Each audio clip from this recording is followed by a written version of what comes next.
Hindi kayo naniniwala sa akin? Sige nga, hindi niyo man narinig ang angil kanina? Siya yun, ang aswang na nasa likuran ko kanina. Siya ang umangil. Anak naman ng putya, oh. Wala nang katapusang kakauyan to, ah. Ito ba talaga ang labasan ng lugar na to? Parang panibagong panganib na naman ang haharapin natin sa lugar na to, eh.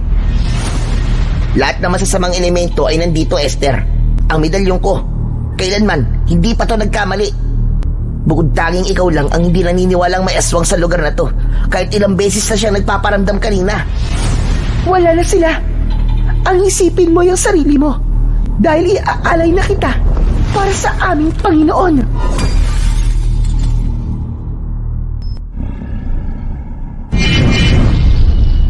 The Voice Addict. Magandang araw po sa inyo, Sir Blair. Ganon din po sa inyong mga tagapakinig at taga-suporta sa inyong YouTube channel. Ako nga po pala si Fredo, 20 taong gulang at taga Lucena. Gusto ko lamang pong ibahagi sa inyo ang aming naging karanasan ng aking mga kaibigan nung kami ay nag-ride at nag-hiking sa isang bundok sa Kapalonga. Nabalitaan po namin na naghihimala raw po ang simbahan doon. Kaya naman naisipan namin na puntahan ang lugar na yon.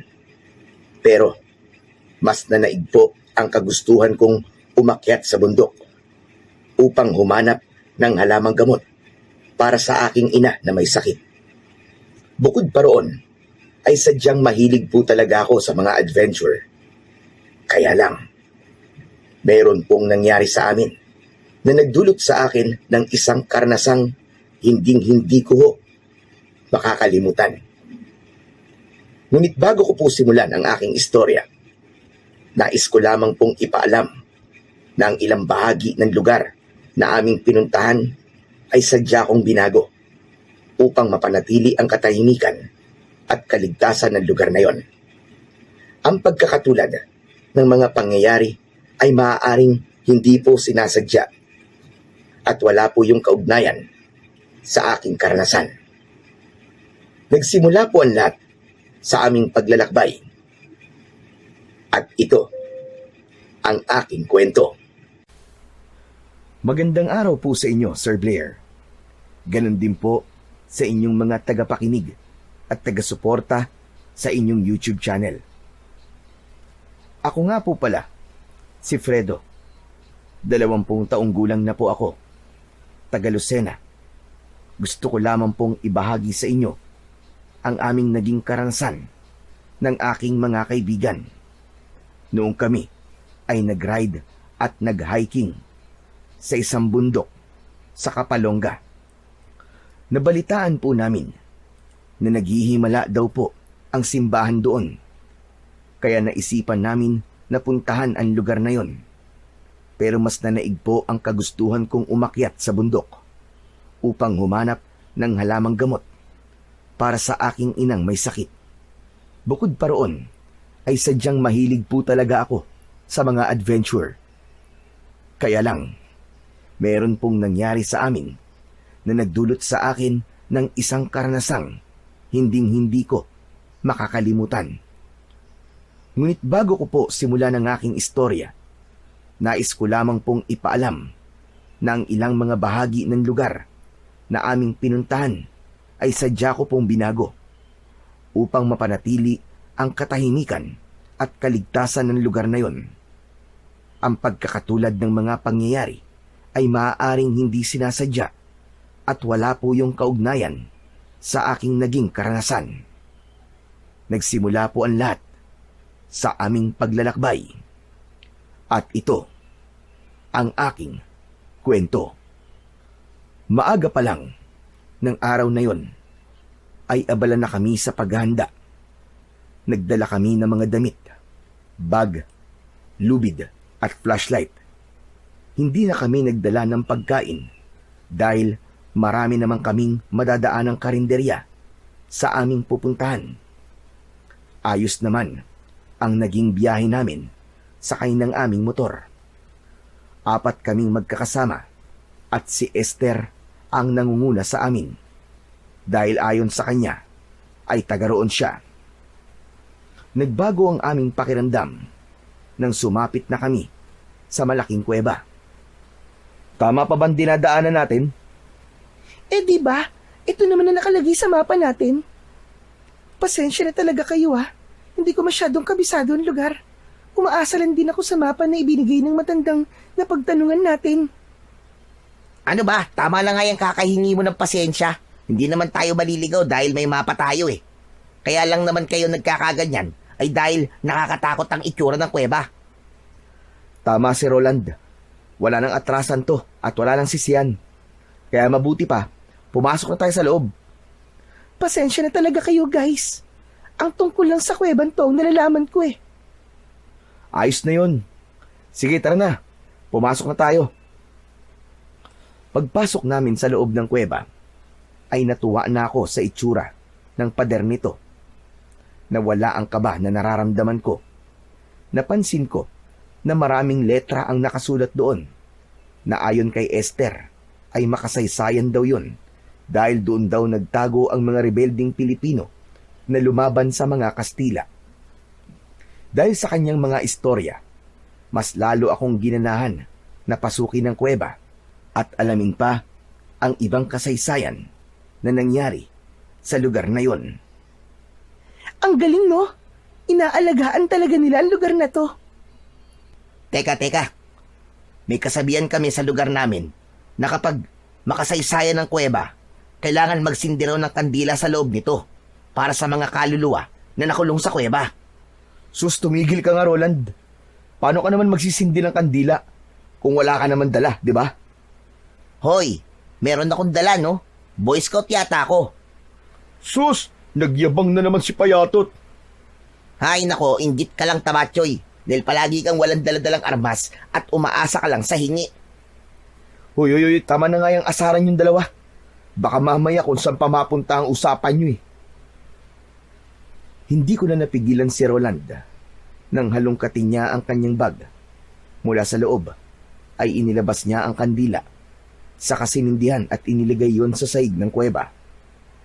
Ako naman ay inabala ko na lang ang aking sarili sa pagtingin-tingin sa paligid. Pagkatapos na maglagay ng kandila si Roland, ay nakita ko na marami pang mga nakaukit na salita sa pader. Pero dahil gusto na naming makarating sa kabila ng kuweba, nagsimula na ulit kaming maglakad-lakad. Habang nasa kalagitnaan kami ng paglalakad, ay biglang nag-alala si Soren. Teka, wala ba talagang ibang daan? Ang dilim naman dito. Hoy, lalaking hipad. May battery ang flashlight mo, di ba? Bakit hindi mo gamitin? Baka naman itabi mo lang yan. Display kumbaga. Hoy, tigilan mo na nga ako sa puntong bikol mo ha. Hindi ka na taga rito, matagal na. Kaya huwag kang umasta na bilong ka pa rin dito. At para sa kaalaman mo, hindi yun ang tinutukoy ko, kundi ang itsura ng kuweba. Oo, tama na yan, Soren. Bakit ba lahat na lang pinakikialaman mo sa kanila? Manahimik ka na nga lang muna. Baka mamaya pagsimulan na naman yan ang pag-aaway nyo eh. Ay nako, ako na naman ang nakita. Kasi, papansin ka. Ay nako, kahit kailan talaga ang iingay nyo. Tama na nga yung pagtatalo nyo. Kaya tayo natatagalan dahil reklamo kayo ng reklamo. At sa akin lang naman, madilim yung daan Pinahaba niyo pa ang usapan Tsaka, hindi naman yun ang nireklamo ko Hindi lang talaga ako mapalagay sa itsura ng loob ng kuweba. Bakit, natatakot ka ba? Iniisip mo ba? Nakagaya to sa mga napapanood mo tungkol sa masasamang nilalang? Ay nako, Soren. Habang maaga pa, tigil-tigilan mo na yan. Mas lalo ka lang matatakot Hindi ako nag-iisip ng ganung bagay. At sa akin lang naman, baka pwede lang naman nating ikutan. Wala ba talagang ibang daan? Pero, hindi na tayo pwedeng bumalik May paniniwala kasi ang matatanda na kapag pumasok ka na sa sagradong kuweba, hindi ka na maaaring bumalik. Kasi humihigop raw yun ng masasamang enerhiya na sasama sa'yo hanggang sa pag-uwi. Roland, pwede ba? Alam niyo naman na matatakotin ako Kaya konting hinay-hinay naman sa pagsasalita. Soren, sumama ka rito dahil gusto mo at alam mo na nakakatakot ang lugar na pupuntahan natin. Hindi pwedeng kami ang mag-adjust sa'yo, pambira. Dapat matutunan mo rin kung paano maging matapang. Ganito na lang, Soren. Huwag na lang tayo maghiwalay sa paglalakad, okay? Ayos na ba yon? Sige. Basta walang takutan ha. Si Soren ang matatakutin sa aming magkakaibigan. Si Roland naman ay maraming paniniwala sa buhay tungkol sa mga masasamang elemento. Ngunit mapagpahalaga sa kalikasan. Siya rin ang pinakabata sa aming grupo. Si Esther, tahimik siya. May pagka-misteryosa pero maalalahanin sa barkada. Siya ang nag-iisang babae sa aming magkakaibigan. Nagkasundo na kaming pasukin ng kuweba habang dala ko ang mapa na nanggaling kay Esther. Pagsapit namin sa loob habang hawak ang flashlight, pakiramdam ko, palalim ng palalim ang pinapasok namin. Teka, sandali lang. Parang malalim lang kuwebang to, guys.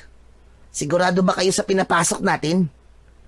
Parang nahawa na rin ako kay Soren eh. Sigurado. Basta diretso lang. Maglakad na lang tayo. Baka makita na natin ang lagusan. Tuloy-tuloy lang. Habang nagsasalita, ay dire-diretso naman ang pasok namin sa loob ng madilim na bahagi ng kuweba. Nakakakilabot ang tunog dahil umieko ang aming boses. Ngunit ang takot na yon ay pilit kong pinaglalabanan. Para sa aking ina, lahat ay gagawin ko. Kahit ilang kuweba pa, ang pasukin ko. Sandali. Parang umiinit ang medalyong ko. Ayan ka na naman, Roland eh. Pwede ba? Huwag mo na ituloy kung ano man nasasabihin mo na yan. Tama si Soren. Makakabuting mag-focus na lang tayo sa daan. Halina kayo. Teka, Fredo. Ano ba talaga ang sadya natin sa lugar na to? Natigilan ako sa tanong ni Roland. Dahil ang totoo, si Esther lang ang nakakaalam sa totoong pakay ko sa gubat na pupuntahan namin. Kaya nang maramdaman ni Esther na hindi ako makasagot sa tanong ni Roland, ay siya na ang nagsalita. Gusto lang talaga ni Fredo ng adventure. Di ba gusto niyo rin naman to? Kaya kayo nandito? Oo nga, pero sa klase ng lugar na to, para bang merong hindi magandang mangyayari sa atin eh. Natatakot ako eh. Tsaka, yun lang ba talaga ang ipinunta natin dito? Oo naman, no. Ano pa ba sa palagay mo ang ibang dahilan? Ay naku, tama na nga yan. Umalis na lang tayo rito. Nagtanong lang naman ako eh. Wala namang masama sa tanong ko ah. Total, may tiwala naman ako sa inyo eh. Siguro naman, walang mangyayaring masama sa atin sa lugar na pupuntahan natin, di ba? Bigla akong nakonsensya sa sinabing yun ni Roland. Hindi ko tuloy maiwasan ang hindi mag-alala. Pagsapit namin sa gitnang bahagi ng kuweba, biglang sabay-sabay na nawala ang liwanag sa ilaw ng aming flashlight. Dahil doon ay nagsimula na kaming matakot. Roland? Esther? Fredo? Asan na kayo? Huwag ka mag-alala, Soren. Nandito lang kami sa tabi mo. Huwag kayong matakot, guys. Sipatin na lang natin ang konting liwanag na makikita natin. Sige, sabay-sabay tayong hahakbang. Dahan-dahan lang. Pero masyadong madilim eh. Wala akong makita eh. Kahit na anong gawin namin pagbukas ng ilaw, ay hindi na gumana ang mga yon. Ang mahalaga na lamang ay mahigpit kong hawak ang mapa.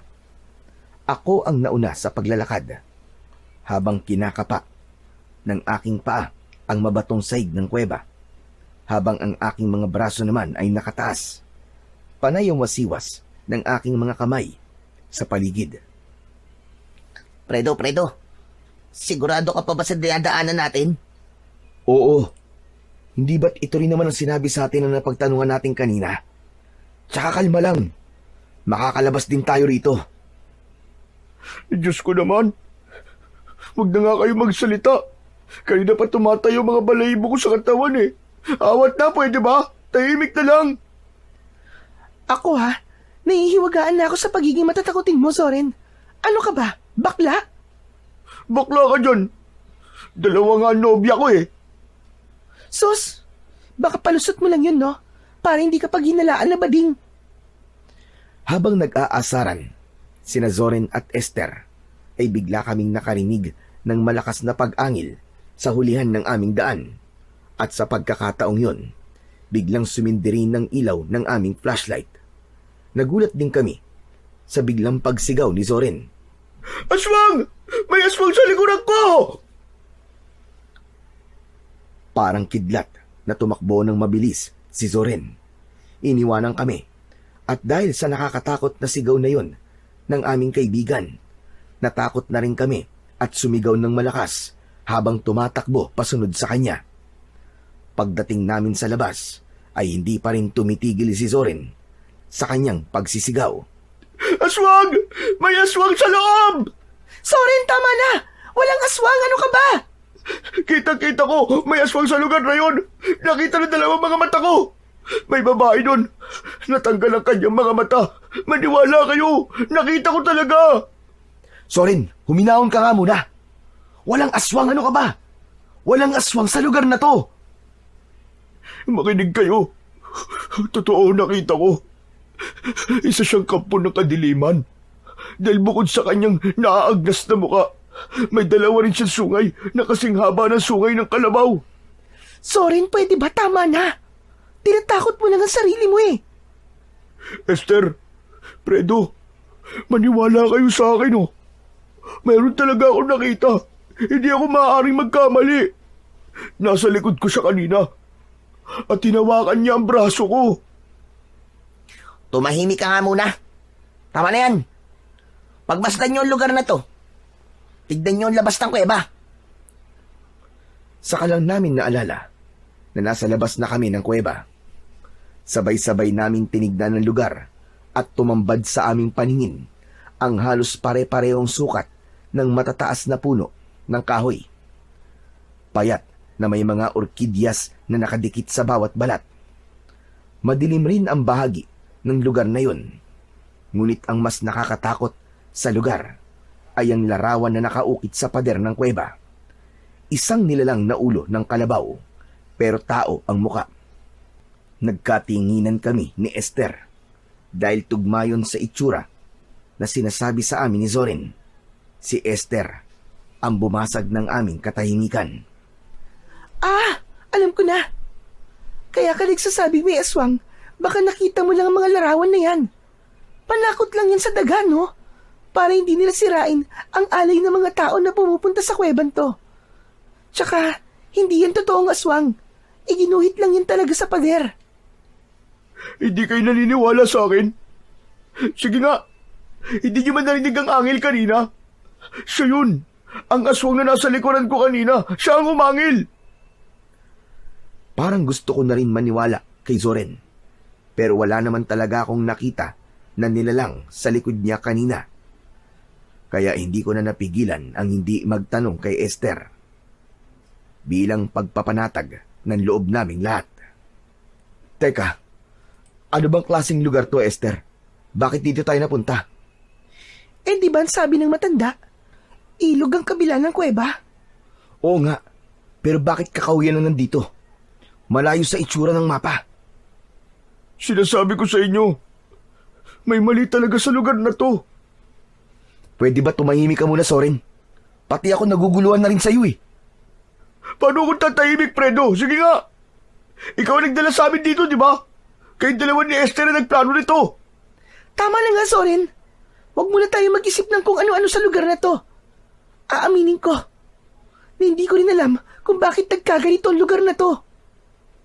Kung ganun, posibleng nagkamali tayo ng lugar na napuntahan.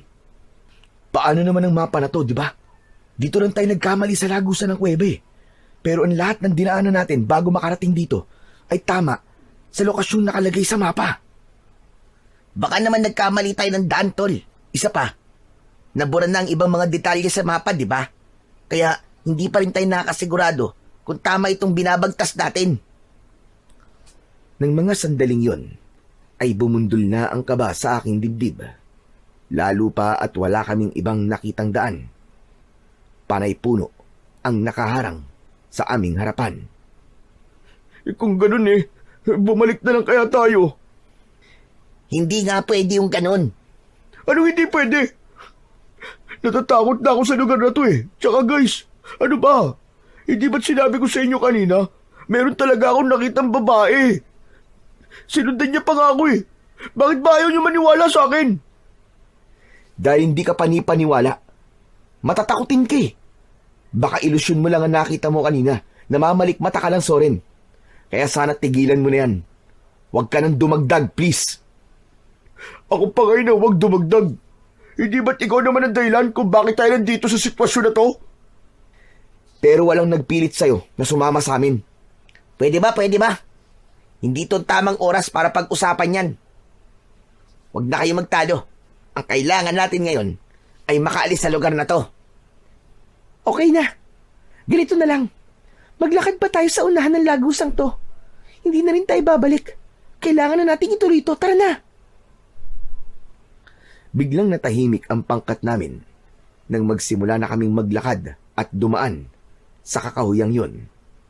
Halos wala kaming makitang daan, maliban sa mga puno na perpekto ang pagkakatanim. Para bang hindi pa yon napapasok ng mga tao. Ngunit pagsapit namin sa gitna ng kakahuyan, ay napansin namin na merong mga nakasingit na tuyong sanga sa balat ng bawat punong madadaanan namin. Hinawakan ko yun, pero lumapit sa akin si Esther. Ano to? Anong ibig sabihin ng mga sanga ng kahoy?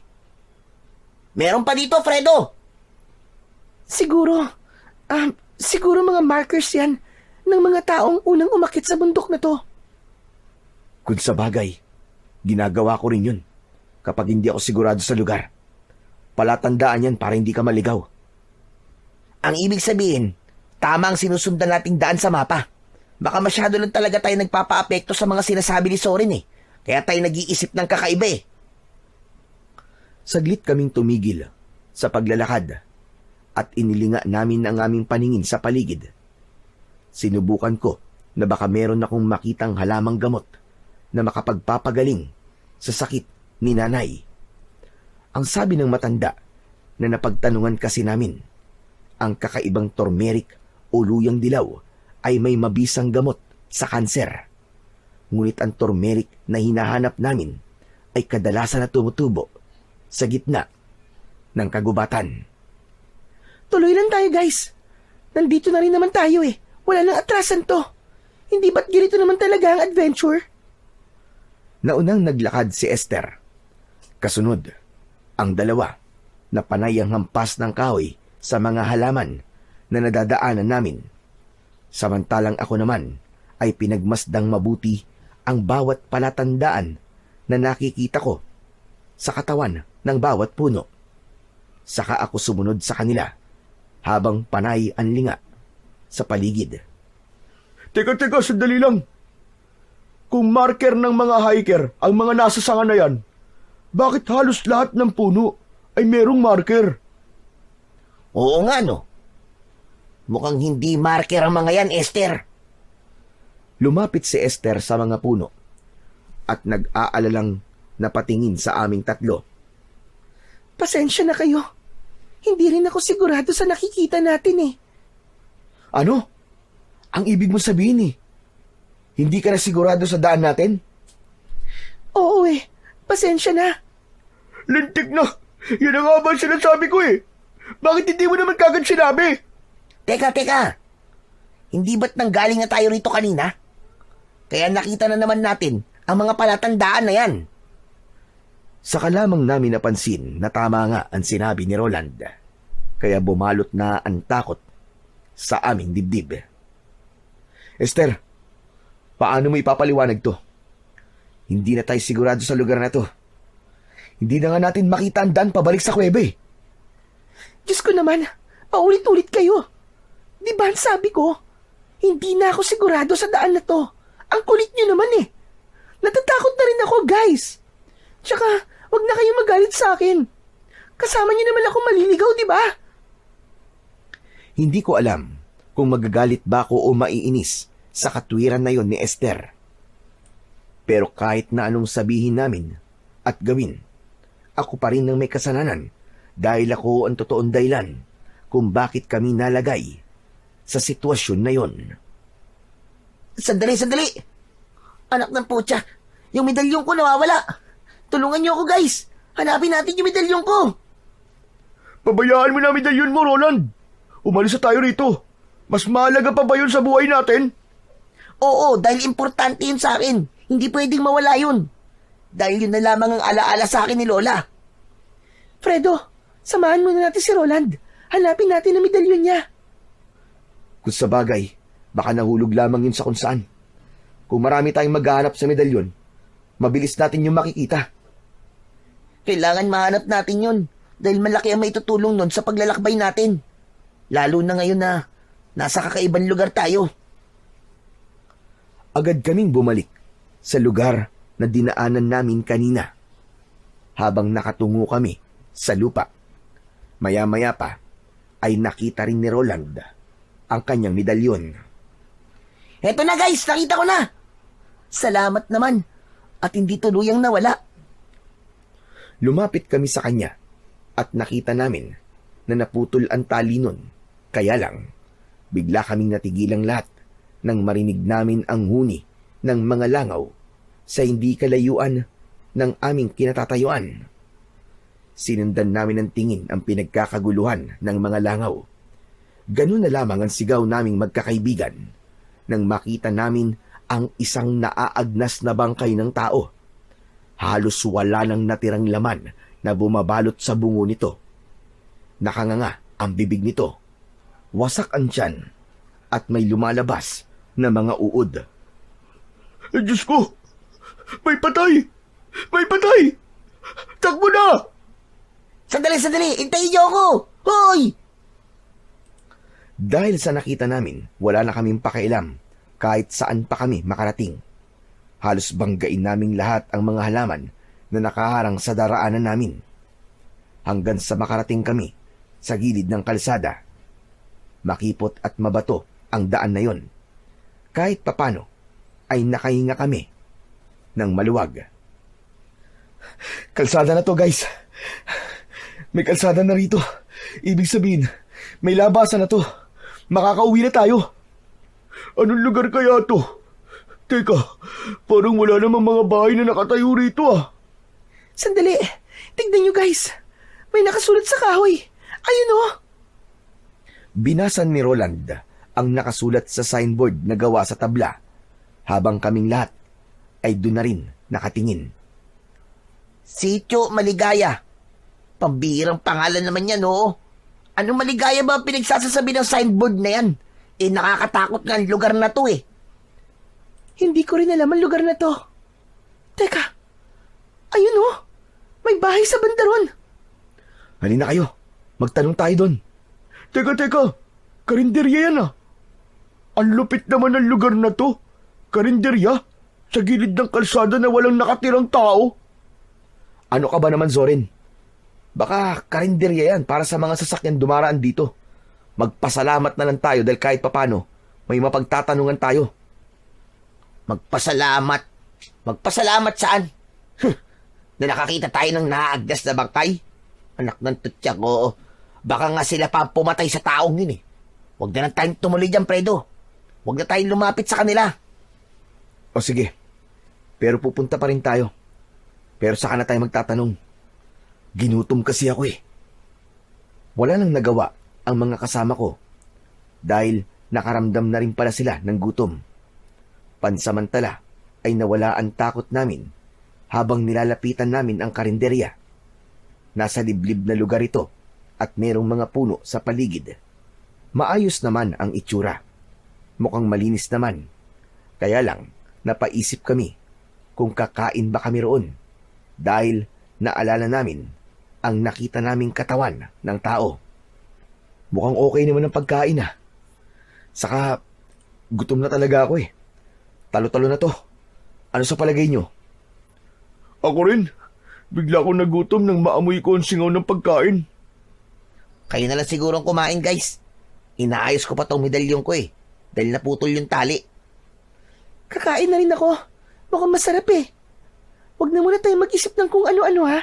Ang mahalaga, malagyan ng tiyan natin ng pagkain para makapag-isip tayo ng maayos. Pagdating namin sa tapat ng karinderya, naupo kami sa harap ng lamesa. Pagkatapos ay pinagmasdan ko ang mga pagkain. Hindi ko naman maipaliwanag ang aking nararamdaman. Para bang may kakaiba sa lugar na yon. Pero dahil kumakalam na talaga ang aking sikmura, ay naghintay kami sa paglabas ng bantay roon. Maya-maya pa ay lumabas ang mag-asawa. Nakangiti sila at mukha namang mabait. Tinanong kami kung ano ang ulam na bibilhin namin. Pero si Zoren ay hindi naiwasang hindi mag-alala sa mga pagkain. Fredo, wag na nga lang kaya tayong kumain. Parang kakaibang lugar na to eh. Mukha namang masarap ang niluto nila, pero hindi naman natin alam kung anong klaseng karne ang nakahain. Pero si Esther ay nagtuturo na sa mga ulam na naroon. Nagbigay rin ng pagkain ang mag-asawa at inilapag ang plato nito sa ibabaw ng lamesa. Sabay subo sa pagkain. Napalunok kami ng laway dahil mukhang sarap na sarap si Esther sa kanyang kinakain. Gusto naming tanungin si Esther kung gaano kasarap ang pagkain. Kaya lang, nasa tabi namin ang mag-asawa at seryosong nakatingin sa amin. Ibinaling ko na lang ang aking paningin sa ibang direksyon. Oh guys, ano pang hinihintay nyo? Kumain na kayo.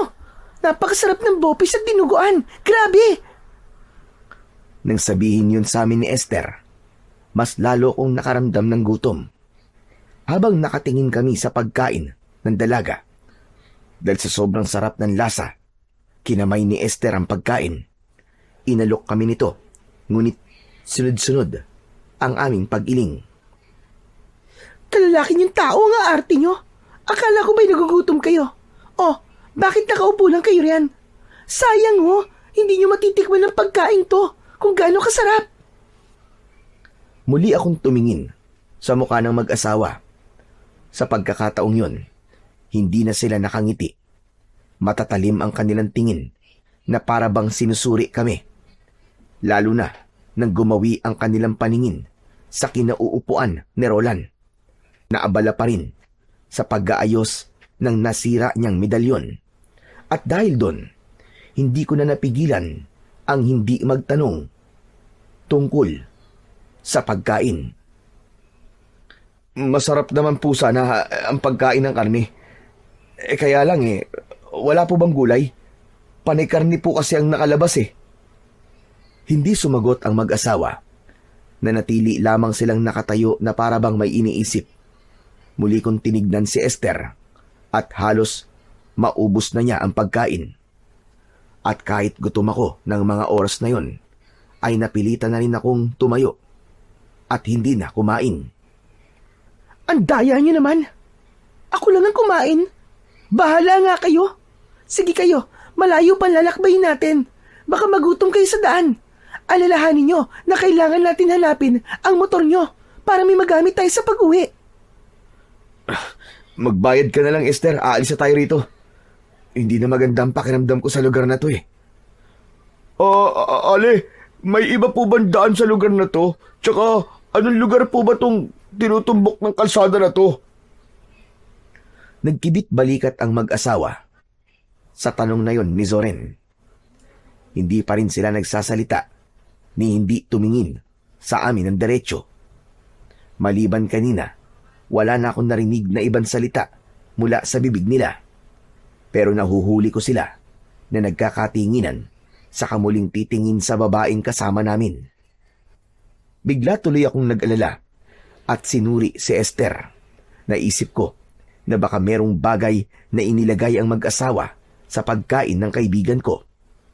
Maya-maya pa ay ako na ang nagtanong sa mga ito. Saan po ba kami maaaring dumaan? Palabas po sa lugar na to. Itinuro ng mag-asawa ang daan sa dulo ng kalsada. Kaya nang matapos sa pagbayad si Esther, ay agad na kaming umalis sa lugar na yon. Binaybay namin ang kalsada, ngunit pagkalipas ng kalahating oras na paglalakad, ay napansin namin na putol na ang kalsadang yon. Muling bumungad sa amin ang kakawyan. At sa pagkakataong yon, pakiramdam ko, niloko kami ng mag-asawa sa karinderya. Anak naman ng putya, oh. Wala nang katapusang kakawyan to, ah. Ito ba talaga ang labasan ng lugar na to? Parang panibagong panganib na naman ang haharapin natin sa lugar na to, eh. Baka naman, dyan talaga ang daan. Malay mo naman na nagsasabi ng totoo mag-asawa na yun. Mukhang ayos naman silang kausap eh. Wala namang masama kung tutuloy tayo, di ba? Tara na.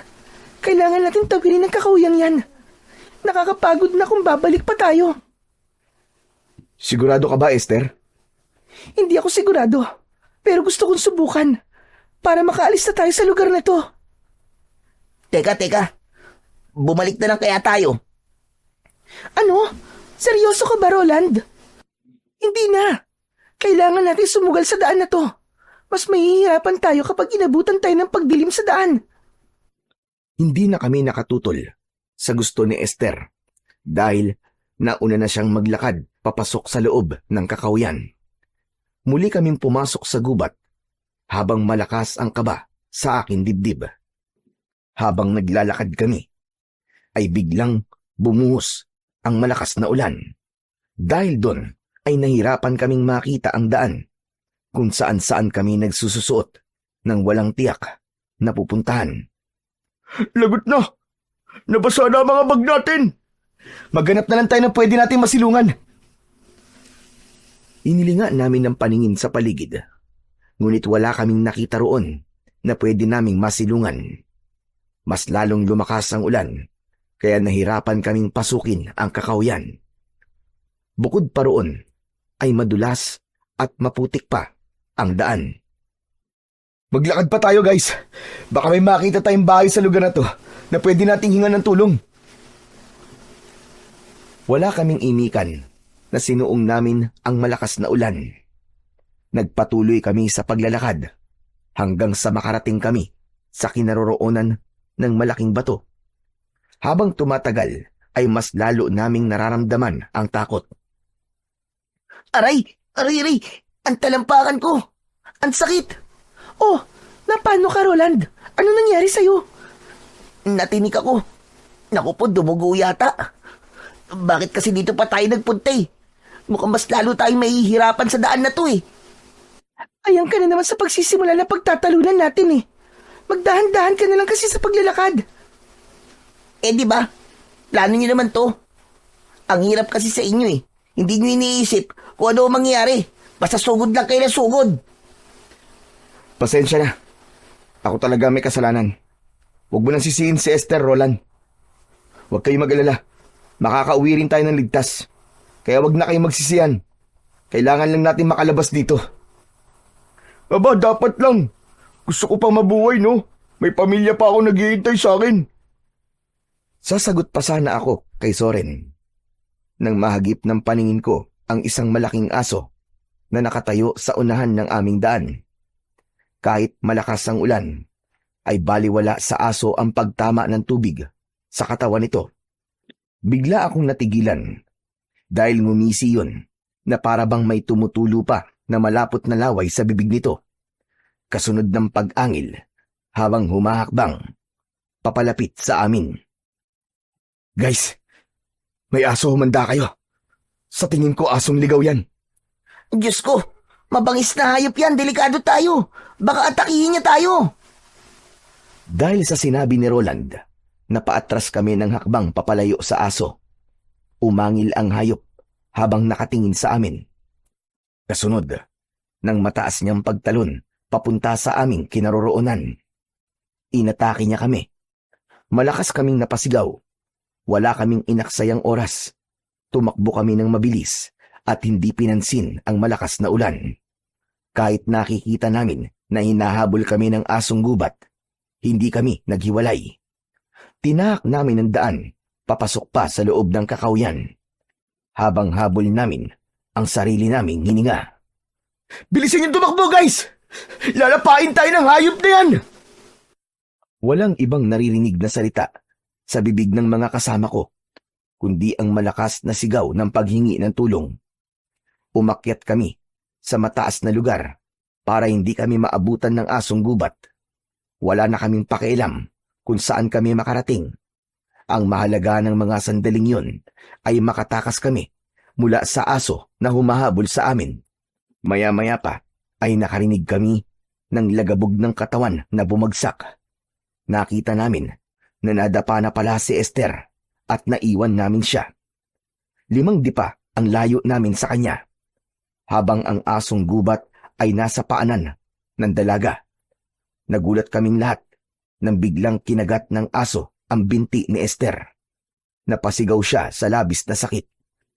Habang ang hayop ay iwinawasiwas ang ulo habang hinihila si Esther palayo sa amin. Nakita ko na may kahoy sa tapat ko. Kinuha ko yun at sinugod ang aso. Tinamaan ko ito sa ulo. Hindi ko siya tinigilan, kaya nabitiwan niya ang binti ni Esther. Soren, hilahin mo si Esther! Ilayo mo siya rito, dali! Agad na hinila ni Soren ang dalaga, palayo sa asong gubat. Hinarap kong muli ang aso. Isang pagpalo ulit sa mukha nito ang ginawa ko. Bumagsak ito sa lupa, ngunit mabilis na nakabangon. Sa pagtayo ng asong gubat, bigla itong tumakbo papalayo sa aming kinaroroonan. Saka naglaho sa madilim na bahagi ng kakahuyan. Nang wala na ito, saka lang ako nakahinga ng maluwag, habang hawak pa rin ang kahoy. Humihingal na sinulyapan ko si Esther. Kita ko na bumubulwak ang dugo niya sa binti. Kaya naman, nilapitan ko siya at sinuri ang kanyang sugat. Esther, ano? Ayos ka lang ba? Kaya mo bang maglakad? Malalim ang pagkakabao ng pangil ng aso na yun sa binti ko. Masakit. Parang hindi ko kaya maglakad. Teka, sandali. Kailangan matalian ang sugat niya nang mapigilan ang pagdurugo. Sige. Punitin mo ang laylayan ng damit mo, saka itali sa kanyang sugat. Kailangan natin makahanap ng tulong. Pero, paano, Fredo? Malakas pa rin ang ulan, oh. At halos nahihirapan tayong makaalis sa lugar na to dahil madulas din ang daan. Ayan, okay na. Natalian ko ng sugat mo, Esther.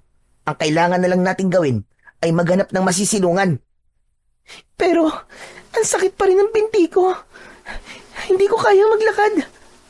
Tiisin mo na muna, Esther. Kailangan na natin makalabas sa lugar na to, eh. Aalalayan ka namin, kaya huwag ka mag-alala. Dapat siguro, dumito na lamang muna tayo. Hindi pa tayo ligtas sa lugar na yan. Paano kung bumalik ang asong gubat at sa pagbabalik niya, marami na siyang kasama? Nakakapag-alala. Hindi tayo makakausad dahil may sugat si Esther. Kung sa bagay may punto ka naman, ang hindi ko lang talaga maintindihan kung bakit ganun ang kilos ng asong yun. Parang hindi siya normal. Hindi kaya ang asong yun ang pumatay sa bangkay na nakita natin kanina? Siguro, dahil talaga namang kumakain ng tao ang ganong klaseng hayop eh. Kaya kailangan natin mag-isip kung paano tayo makakaalis sa buwisit na lugar na to. Ang totoo, pahamak talaga mag-asawang yun sa karinderye. Parang pinaglalaruan tayo eh. Sige na, tama na. Huwag na nating isipin na nakaraan. Doon, sa likod ng bato. Masyadong malakas ang ulan. Kaya magpahinga na muna tayo ron. Tama si Fredo. Magpahinga na muna tayo. Masyado talaga masakit ang sugat ko sa binti. Isang malalim na buntong hininga ang pinakawalan ko bago ko ibinaba ang aking bag. Pagkatapos ay nagpahinga kami at sumandal sa likod ng bato. Dahil sa malagong daon ng puno sa tapat ng aming kinatatayuan, ay nabawasan nun ng pagtama ng ulan sa katawan namin. Saka ko lang naramdaman ng pagod. Pagkalipas ng ilang minuto, sa wakas, ay tumigil rin ang ulan. Ayos. Tumigil ng ulan. Pwede na ulit tayo maglakad. Sus! Ngayon pa? Gabi na. Madilim ng paligid. Mahihirapan tayo maglakad dito. Kailangan din natin tipidin ang battery ng flashlight natin. Mas mahihirapan tayo kapag wala yun. Dito na lang tayo magpaabot ng umaga. Sinasabi mo bang dito tayo magpapalipas ng gabi? Kung ganun magtitiis tayo ng lamig. Eh ano pa nga ba? May pagpipilian pa ba tayo? Tama si Soren, Fredo. Sa tingin ko, mahihirapan tayo maglakad kung madilim. Magsasalita pa sana ako para magbigay ng komento sa dapat naming gawin. Nang tamaan ng ilaw ng flashlight ko ang tila tao na nakatayo sa likod ng puno. Matagal kong tinitigan yon dahil sinigurado ko kung tama ba ang nakikita ko. Nang biglang gumuhit ang kidlat sa langit, ay tinamaan ng liwanag ang kinaroroonan ng nilalang. Napatayo ako at napasigaw dahil sa takot. Nag-alala naman at napatayo na rin ang mga kasama ko at tumingin sa gawi ng tinutukan ng flashlight ko. May babae sa bahaging yun. Tara na, tara na. Umalis na tayo rito. Bilisan nyo.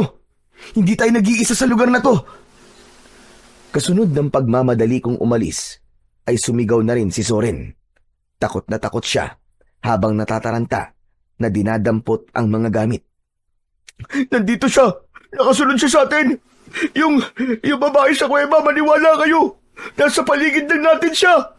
Ano ba kayo? Huminahon nga muna kayo. Wala naman akong nakikita eh. Bakit ba kayo nagkakaganyan? Nakita ko, Esther. Kaya tara na.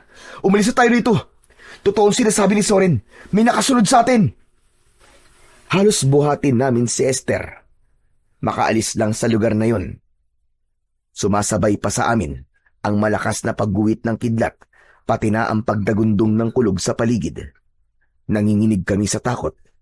Habang si Roland naman, tahimik siyang nakasunod sa amin habang hawak niya ang medalyon.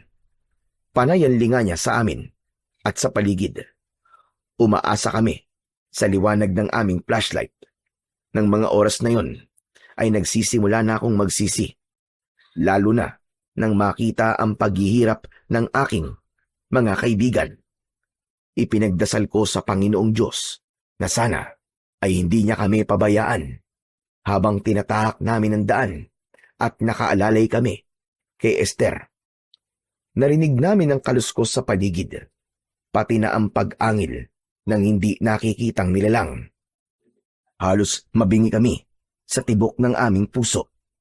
Maya-maya pa, nagsalita si Roland. Baka sa mukha niya ang takot. Umiinit ang suot ko medalyon. May mga nilalang na nakasunod sa atin. Hindi lang siya nag-iisa.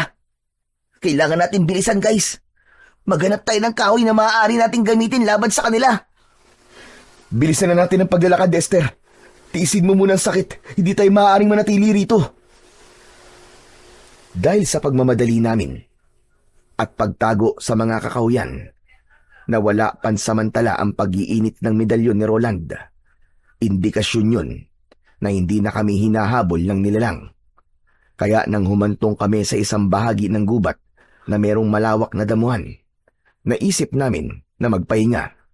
Ngunit kapansin-pansin na mas marami ang marker na nakadikit sa katawan ng mga puno. Saglit kaming natigilan nang makita ang mataas na puno ng balete. Nakakakilabot ang itsura nito dahil sa mga ugat nito na parabang naging tirahan ng mababangis na hayop. Pero dahil sa kalagayan namin, wala na kaming ibang pagpipilian, kundi ang umasa sa lugar na yon. Mas mapapadali kasi ang pagkilos namin dahil malinis doon. Bukod pa roon, kapag umulan ay hindi kami basta mababasa. Ibinaba namin ang aming bag, saka nagpalinga-linga sa paligid. Okay na, guys. Ligtas tayo sa lugar na to. Siguro naman, wala na nakasunod sa atin dito. Esther, gusto kong magtapat ka sa amin ng totoo. Ano ba talaga klaseng lugar to, ha? Bakit maraming mga aswang ang nagkalat sa paligid? Walang aswang o masamang elemento sa lugar na to. Nagtataka nga ako sa inyo eh. Kung bakit kayo lang nakakakita sa sinasabi niyong aswang o kaya naman ay nilalang. Oo, aaminin ko. Wala talaga akong alam sa lugar na to. Pero wala rin namang napapabalitang may aswang sa lugar na to.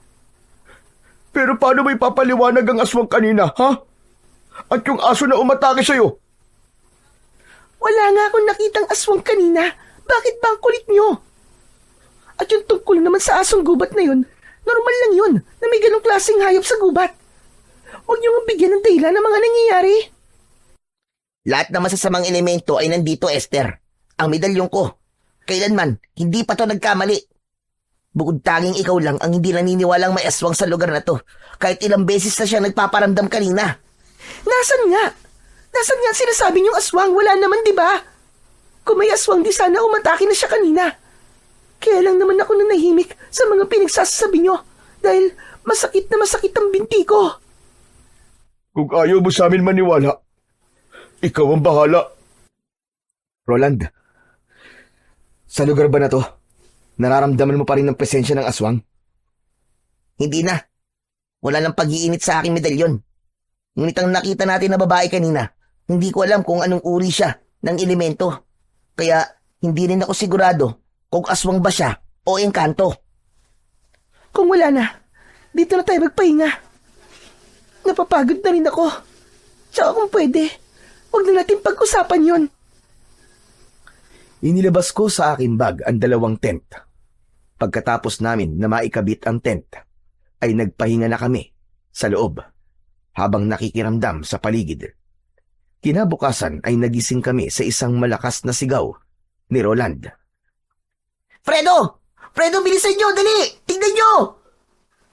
Halos magkakasabay kami na lumabas ng tent at tumambad sa aming paningin ang mga pugot na ulo ng mga tao na nakita naming nakatusok sa matutulis na kawayan. Pinilabutan kami ng gusto at bumundol ang kaba sa aming mga dibdib. Diyos ko! Ano to? Anak ng putya! Anong klaseng lugar to? Fredo, ayoko sanang takutin kayo pero sa tingin ko, isa itong sementeryo at ganyan silang maglibing na mga taong namatay rito. Kung mga ulo lang yan, saan nila dinadala ang katawan nila? Diyos ko, nag-aalala na ako. Hindi ba't dapat alam mo to, Esther? Bakit wala kang sinabi sa amin tungkol dito, ha? Dahil hindi ko nga alam na may ganyan dito. Hindi niyo pa nga nasisigurado kung sementeryo nga to o hindi. Naniniwala kayo agad kay Roland eh. Hindi ako maaaring magkamali, Esther. Dati nang may naikwento sa akin ng lola ko. Tungkol sa kakaibang mga tao na naninirahan sa kagubatan. Hindi ko lang siya pinansin noon dahil katulad niyo. Hindi rin ako sa kanya naniniwala dati. Kung sementeryo nga to, sino ang mga yan? Katulad din kaya natin sila na umakyat sa gubat na to? Teka. Hindi kaya mga nakita natin kagabi na inakala nating aswang ay katulad lang din ng mga pugot na ulo na yan na basta na lang itinusok? Mahirap mag-isip at maginala sa bawat nakikita natin. Pero hanggat hindi tayo sigurado, hindi tayo maaaring maniwala na may aswang sa lugar na to. Baka naman, kagagawan lang yan ng mga tao sa isang tribo na merong ibang paniniwala. Anak naman ng putya, oo. Hindi yan basta biro lang o gawain ng mga tribo. Kahit papaano, may pagpapahalaga sila sa mga namatay. Maliban na lang kung pinatay talaga sila dahil nagkaroon sila ng kasalanan at pinarusahan lamang sila ng kamatayan. Diyan pwede pa. Baka paniwalaan ko pa. Puro kayo hinala. Hindi hinala, Esther. Sapagkat ang lugar na to, nasisigurado kong kakaiba sa lahat ng ating mga napuntahan. Sana nga nagkamali lang ako. Pero kahit na kailan, walang matinong tao ang gagawa ng ganyan. Tama si Roland, Esther. Parang nagsasagawa ang mga nilalang na nakatira rito ng isang ritual. Hanggat hindi tayo sigurado, kailangan pa rin nating mag-ingat. Teka, mag-uusap na lang ba tayo rito o aalis? Tara na, umalis na tayo sa lugar na to. Fredo, umuwi na lang kasi tayo. Paano nga tayo uuwi, Soren? Anak ng putya naman Hindi na nga natin mahanap ang daan palabas ng kakauyan eh. Ang mabuti pa, mag-empake na tayo ng mga gamit natin at simulan na rin natin maglakad. Sinimulan namin ang pagliligpit sa aming mga gamit. Pagkatapos ay umalis na kami sa lugar na yon. Naunang naglakad si Roland. Ilang minuto ang lumipas ay tumambad sa aming paningin ng isang ilog. Saglit kaming tumigil doon at uminom ng tubig. Nakakailang salok pa lang ako ng tubig ay bigla akong natigilan nang makita ang isang nilalang. Hindi ko maaninag kung babae ba siya o lalaki dahil may balabal siya na itim. Guys, may tao sa una ng ilog. Kanina pa siyang nakatingin sa atin. Lapitan natin siya. Magtanong tayo. Ha? Teka, nasan ba? Wala naman ako nakikita. Lahat kami ay napatingin sa una ng ilog. Ngunit wala na ang nilalang na nakita ko roon. Pero nang muling mabaling ang aking atensyon sa tubig, biglang nagkulay pula ang tubig. Napatayo ako dahil sa gulat. Maging ang mga kaibigan ko ay namutla rin dahil sa takot. Napatingin kami sa unahan ng ilog at wala namang kaming nakitang patay roon. Hinilabutan kami at nandiri dahil nakainom pa naman kami ng tubig sa may ilog na yon. Diyos ko! Sariwan dugo to ah! Pabihira, ano ba nangyayari sa atin? Dugo! Dugo nga, Fredo! Tara na, umalis na tayo rito! Parang hinahabol tayo ng kabalasan! Baka may patay dun sa bandang unahan! Hindi na talaga maganda ang kutob ko sa lugar na to. Kaya wag na tayong titigil sa paglalakad. Dire-diretso na. Lumayo na tayo sa ilog. Sa palagi ko, pinaglalaruan lang tayo ng gubat. Esther, pwede ba? Hindi tayo pinaglalaruan. Totoo na to. Nasa panganib tayo. Ngayon kung di ka pa rin naniniwala, bahala ka na sa buhay mo. Nakaawang ang bibig ni Esther nang sabihin ko yun. Hindi ko na naitago ang inis ko para kay Esther. Dahil kung hindi naman niya kami dinala sa lugar na yon, ay hindi kami mapapahamak. Bakit parang pakiramdam ko ay nagagalit ka na? At sino ba matutuwa? Huwag mo sana kalimutan kung sino talaga ang nagpresenta ng lugar na to sa akin. Sinisisi mo ba ako? Dahil nakarating tayo rito? Huwag mo rin sanang kalimutan na may kasalanan ka rin dito, Fredo. Kaya wag lang akong sisisihin mo. Pwede ba? Wag na kayo magsisiyan. Pare-pareho naman kayo may kasalanan eh. Nadamay pa nga kami rito, di ba? Wala namang magbabago eh. Kahit magtalo pa kayong dalawa dyan. Saka lang ako natigilan at napasuntok sa halaman na nadaanan namin. Nagsimula ulit kaming maglakad. Napilit binabaliwala ang itsura ng lugar. Pagkalipas ng ilang sandali, ay humantong na naman kami sa ilog. Ngunit sa pagkakataong yun, ay natigilan na ako. Hindi na ako sigurado sa lugar na pinupuntahan namin dahil ibinalik lang kami kung saan kami nanggaling kanina. Lintik na. Dito rin tayo nanggaling kanina. Oo nga. Diyos ko, paano na to? Dito na ba tayo mamamatay? Huwag ka magsalita ng ganyan, Soren. Patawarin niyo ako. Fredo, bakit? Hindi ko dapat kayo sinama rito. Hindi ko dapat isinugal ang mga buhay niyo. Umasa lang naman ako na makakakita ko ng gamot na pwede kay nanay. Ano sabi mo? Wala. Fredo, narinig ko. Narinig ko ang dahilan kung bakit tayo nandito. Fredo, anong ibig sabihin nito? Naglihim ka sa amin? Sabihin mo nga sa amin, Fredo. Narinig ko sinabi mo kanina. Kaya ba'y pinagpipilitan mo na pumunta tayo rito? Kahit halos mamatay na tayo lahat dito. Para yan sa gamot ng nanay mo. Para sa nanay mo. Soren, may sakit ang nanay ni Fredo. May tanging na ang buhay ng nanay niya. Mas mauuna pa tayo mamatay nito eh. Kung ganon, alam mo rin, Esther. Alam niyong dalawa at nagplano kayo nang hindi namin alam. Soren, Roland, patawarin niyo ako. Hindi ko sinasadya na maglihim sa inyo. Alam nyo, kayong dalawa, makasarili kayo eh. Hindi kayo tunay na mga kaibigan. Tatanggapin ko mga sasabihin niyo. Dahil kasalanan ko naman eh. Ngunit para sa nanay ko, gagawin ko ang lahat. Mahanap lamang ang lunas sa sakit niya. Kung mamamatay siya, mamamatay siya. Kahit na anong gawin mo, hindi mo mapipigilan ang kamatayan niya. Bakit ganun? Bakit kailangan mo pa kaming idamay sa kalokohan mo? Soren, magdahan-dahan ka nga sa pagsasalita mo. Kaibigan natin si Fredo. Bakit mo sinasabi yan sa kanya? Kung kaibigan talaga ang turing niya sa amin, hindi siya magsisinungaling. Roland, pati ba naman ikaw? Ano? Ako na naman ang mali. Sige, sabihin nyo nga sa amin. Kaibigan pa ba namin kayo, ha? Alam nyo, pagkatapos talaga ng mga nangyaring to, maghiwa-hiwalay na tayo. Tapos na ang pagiging magkaibigan natin. Pero wala naman akong magagawa eh. Kung yan ang desisyon nyo. Mali ako at inaamin ko yun. Pero kayo lang naman ang inaasahan kong tutulong sa akin eh. Kaya ko to nagawa. Pero mali.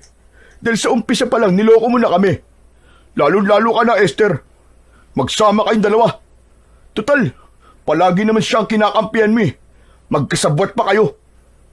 Wala akong kinakampihan at wala rin akong pinipili. Pareho ko kayong kaibigan, kaya pwede ba? Tama na ang pagtatalo natin.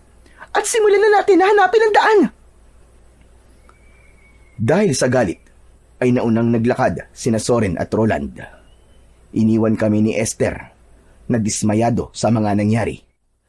Pero pagdating namin sa gitna ng kakahuyan, bigla kaming natigilan nang makita ang isang hanay ng mga kalalakihan na nakatayo sa unahan ng aming daan.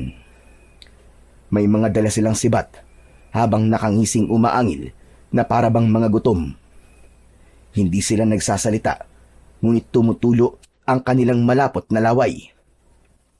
Sandali, umiinit na naman ang suot kong medalyon. Hindi sila mga tao. Sila na ang aswang. Sila ang mga nilalang na naramdaman ko kagabi.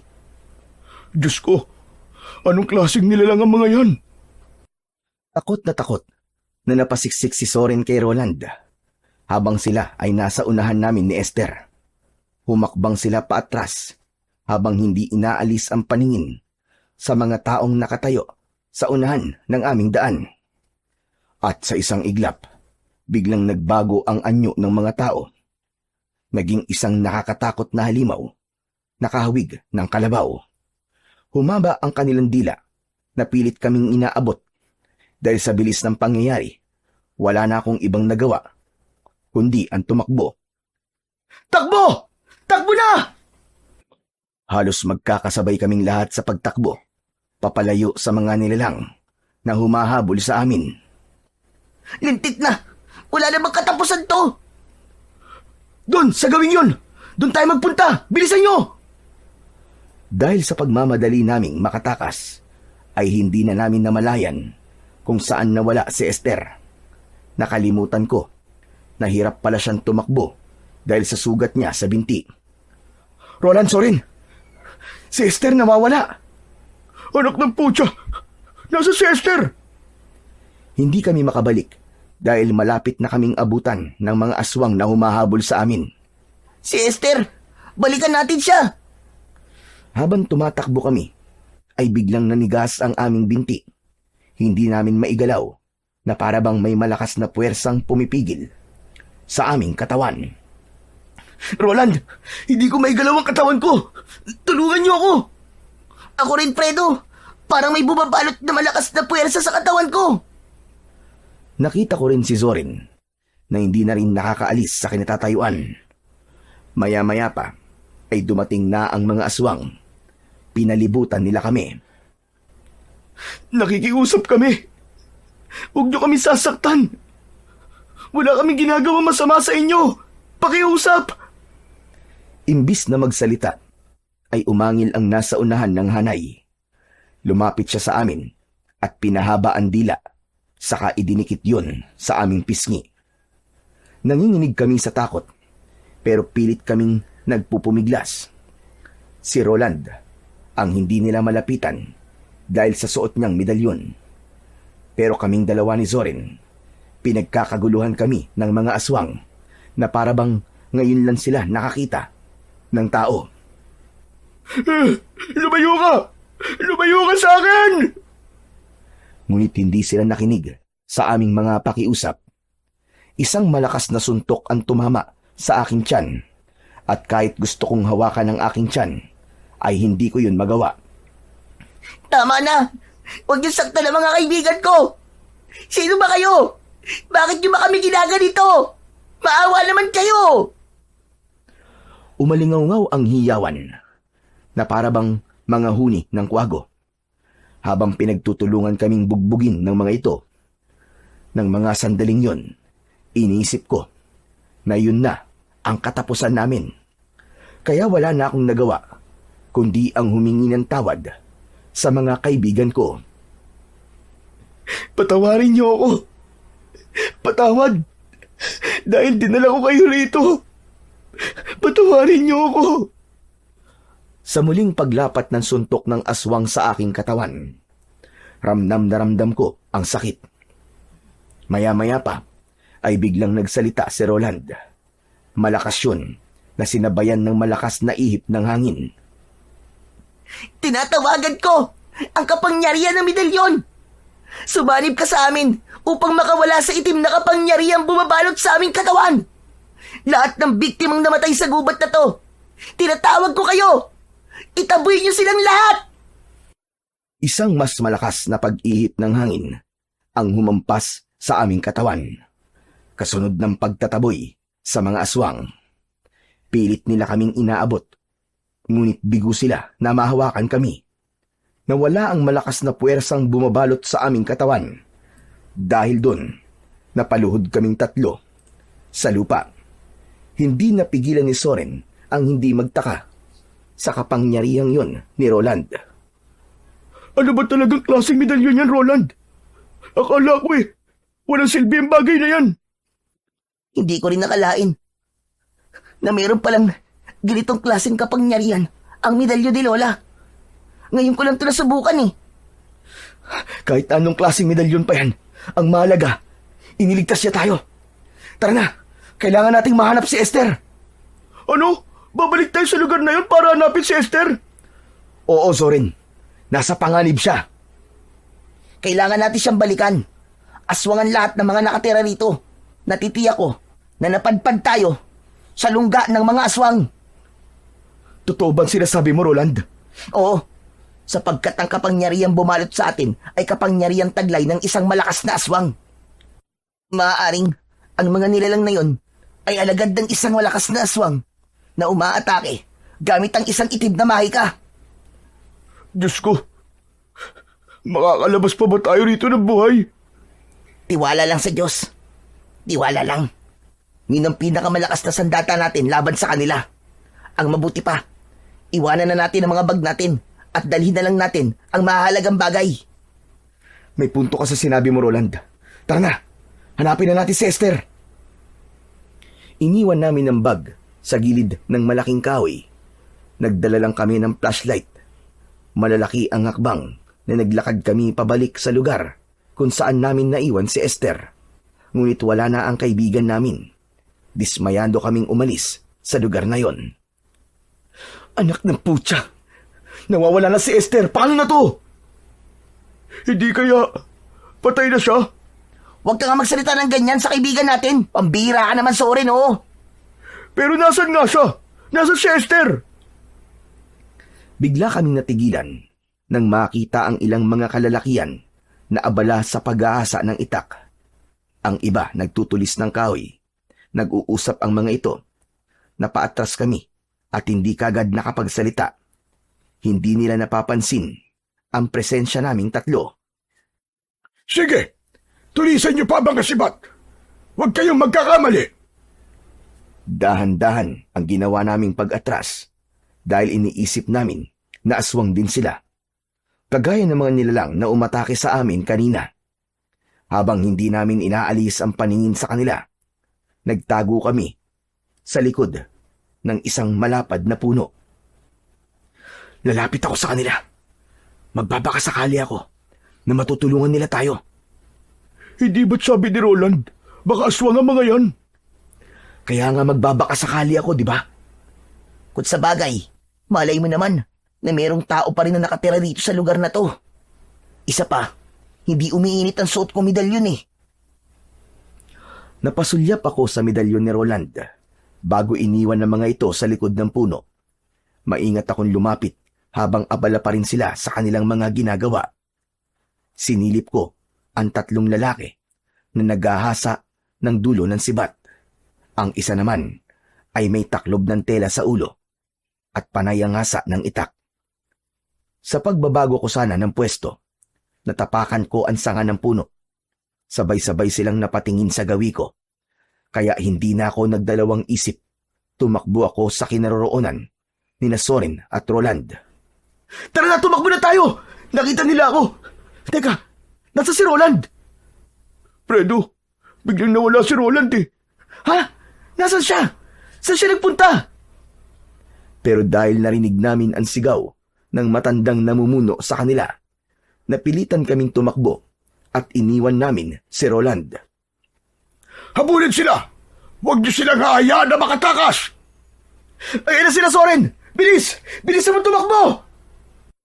Halos luksuhin namin ang mga nakaharang na kahoy sa daan, makatakas lang sa mga taong humahabol sa amin. Hindi kami naghiwalay dalawa ni Zorin habang abala ang paningin ko sa pagsulyap sa paligid. Roland, nasan ka ba? Saan ka ba nagpunta? Bigla siya nawala sa likuran ko kanina eh. Hindi ko alam kung saan siya nagpunta. Doon tayo magtago, dali! Ano ba kasing nangyayari?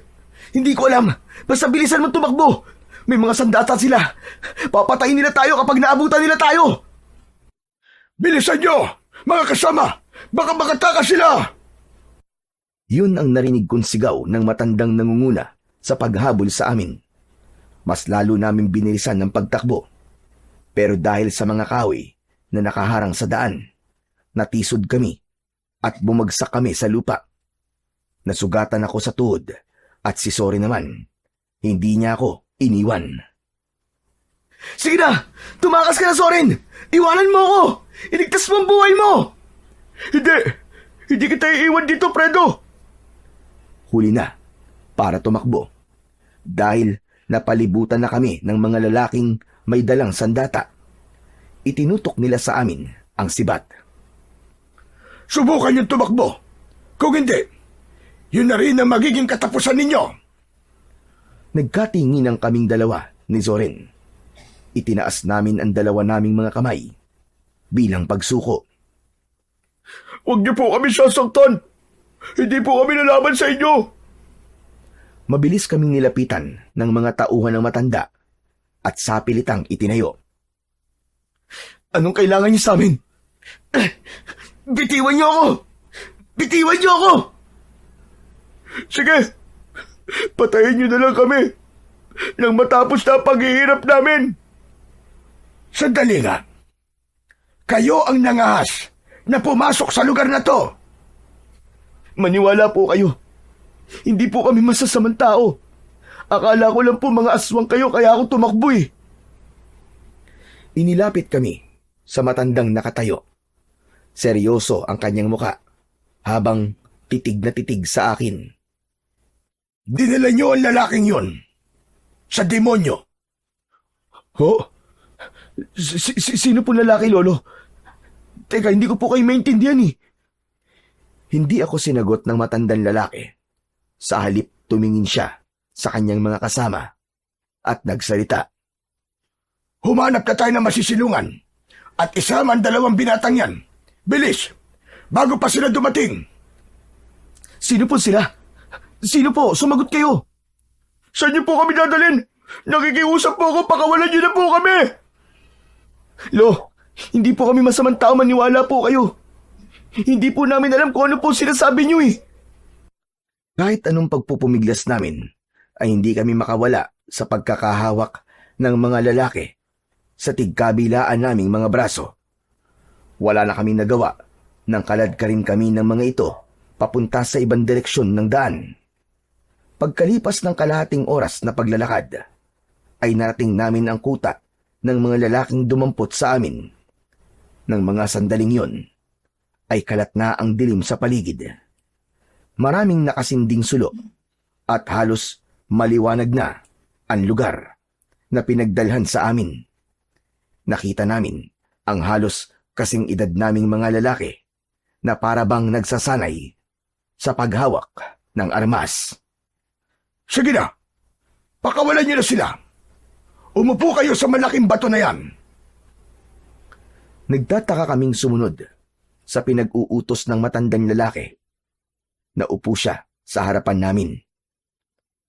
Lolo, ano po bang kailangan niyo sa amin?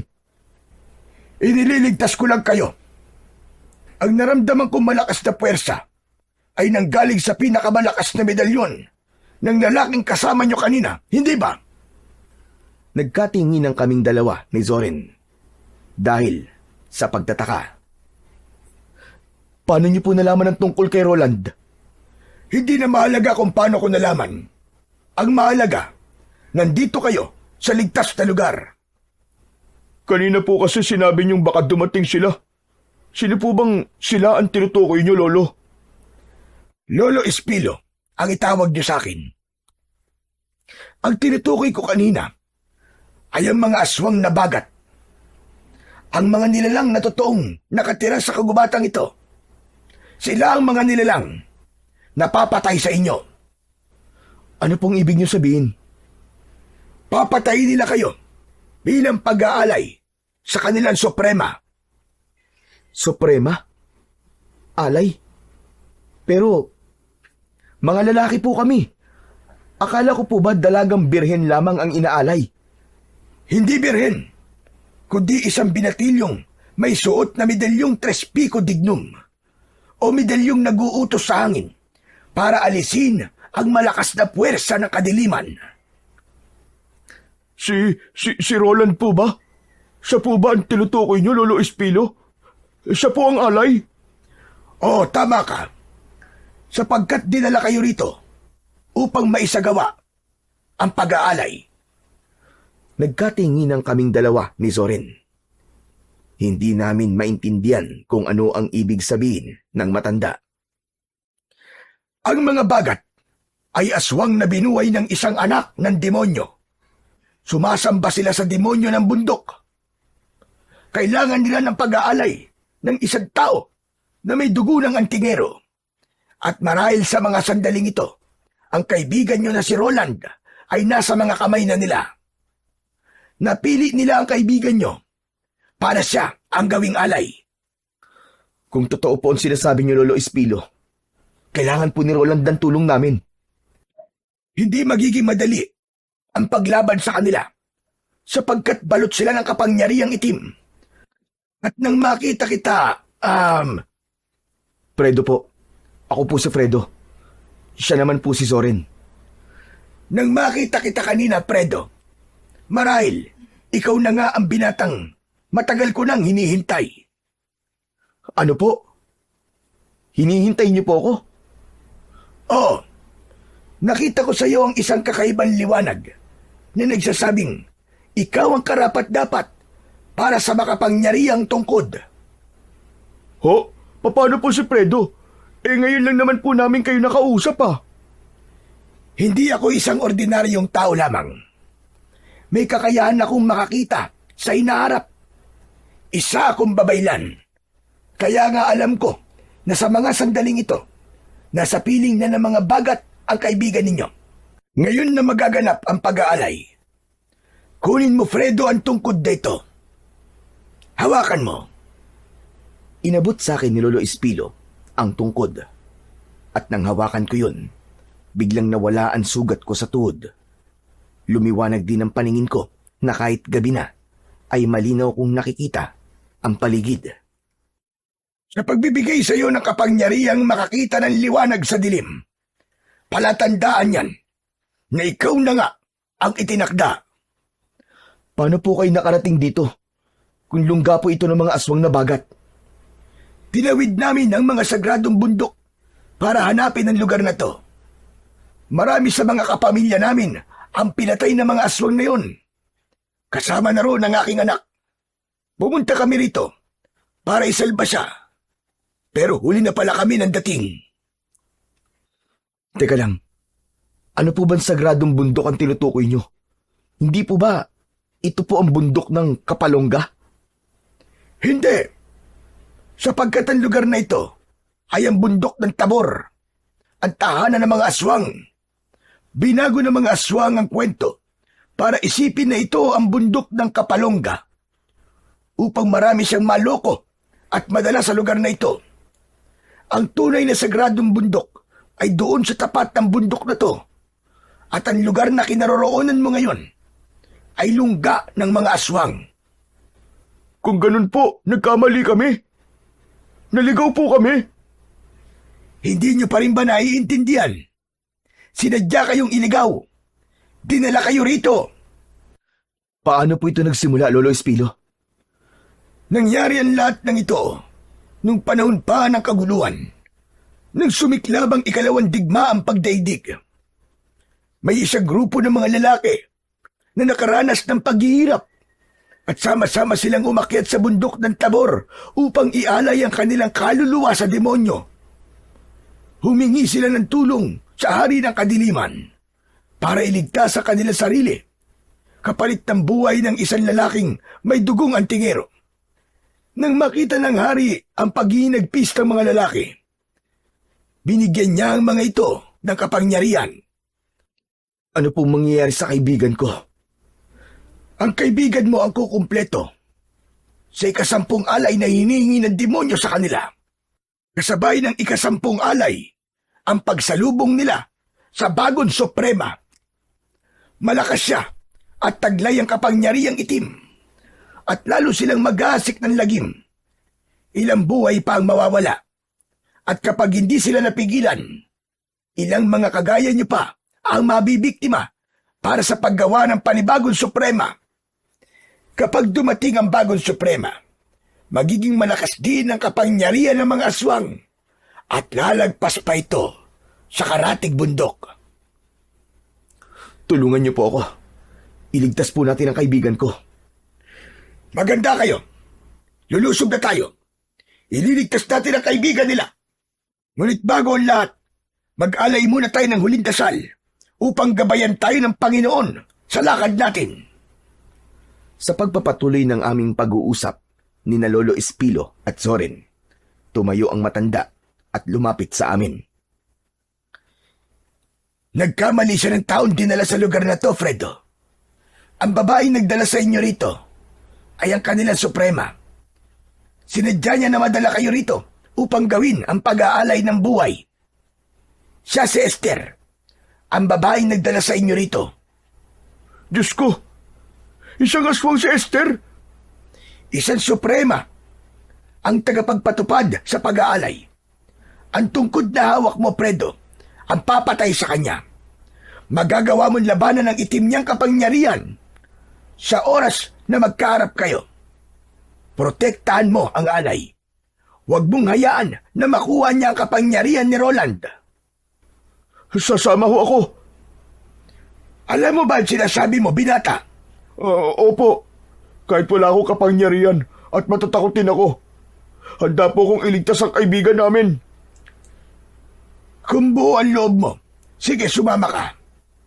Pero gusto ko lang malaman mo na matagal na kaming nakikipaglaban sa mga aswang at handa kaming mamatay. Matalo lang sila.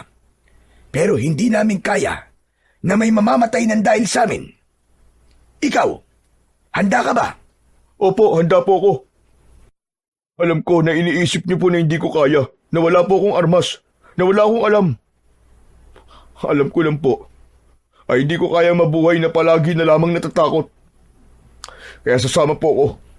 Handa po ako mamatay para sa kaibigan ko. Ako rin po, Lolo Espilo. May sandata man o wala, ililigtas ko si Roland. Kung ganon, tara na. Magmadali kayo. Isang pangkat kami na lumusob sa lungga ng mga aswang, dala ang tungkod. Si Zorin naman, binigyan siya ng sibat ni Lolo Espilo. Pagkalipas ng ilang minuto, narating namin ang lugar na pagdadausan ng ritual. Nagulat kami dahil doon kami natulog sa lugar na yon, sa harap ng balete. At mula sa aming pinagtataguan, kitang-kita namin ang mga aswang na bagat. Sumasayaw sila sa harap ng nakataling si Roland. Si Esther nakita namin. Ipinapasa sa kanya ang koronang gawa sa sanga ng kahoy at sa dulo nun ay merong nakatusok na mga bungo ng sanggol. Hindi napigilan ni Soren ang hindi magalit kay Esther. Traidor siya, Fredo! Traidor siya! Kampong pala siya ni Satanas!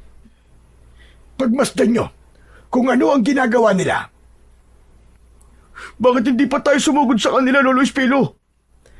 Dahil hindi pa sila kompleto. Maghintay kayo dahil magpapakita sa lugar na yan ang hari at reyna nila. Matyaga kaming naghintay sa pagdating ng hari at reyna. Maya-maya pa ay nanlaki ang aking mga mata nang mula sa sulok ng kakauyan ay dumating ang mag-asawa. Anak ng... Teka, Fredo, hindi ba sila yun? Yung mag-asawa sa karinderya? Pambihira! Muntik na tayo kumain ng lutong ulam nila. Kung nakakain kayo ng pagkain na itinitinda nila, marahil may hawa na kayo ng aswang. Nagtiwala po kasi kami kay Esther eh. Inatake pa siya ng aso kanina. Talagang paniwalang-paniwala kami na nasa panganib siya. Natural, para mahulog kayo sa bitag niya. Habang tahimik naming pinapanood ang pagsasagawa nila ng ritual, nagising si Roland. Inilinga-linga niya ang paningin sa paligid. Esther! Ayop ka! Pakawalan mo ako rito! Nasaan ako? Nasaan ako, Esther? Sumagot ka! Lumapit si Esther sa kinaroroonan ni Roland. Sa pagkakataong yun, kakaiba na ang mga mata ng dalaga. Esther, ano to? Bakit mo ito ginagawa? Katungkulan ko to. Ang magdala ng mga alay sa gubat na to. Ang kunin ng loob nyo. Para sa kapangyarihan ko.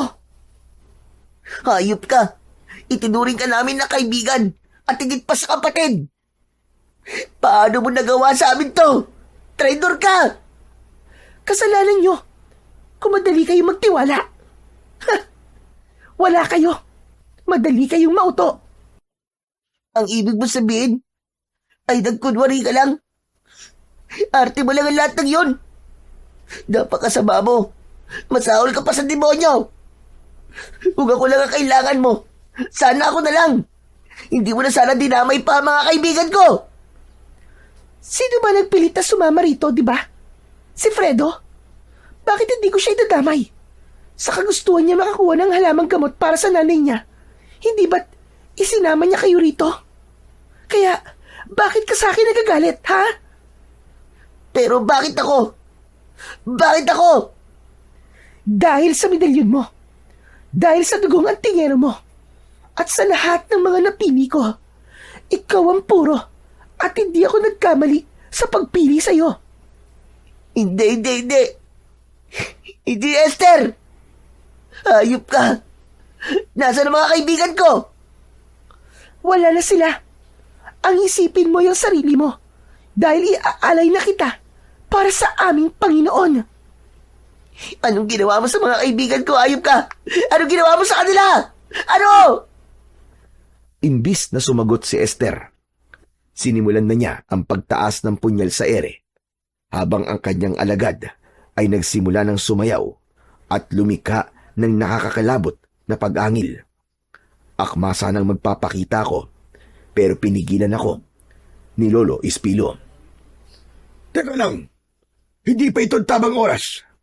Kailangan hugutin mo muna ang punyal bago tayo umatake. Teka, bakit kailangan po natin hintayin yun? Para mailabas ang lahat ng enerhiya ng Suprema. Wala na akong nagawa, kundi ang bumalik sa pinagtataguan namin.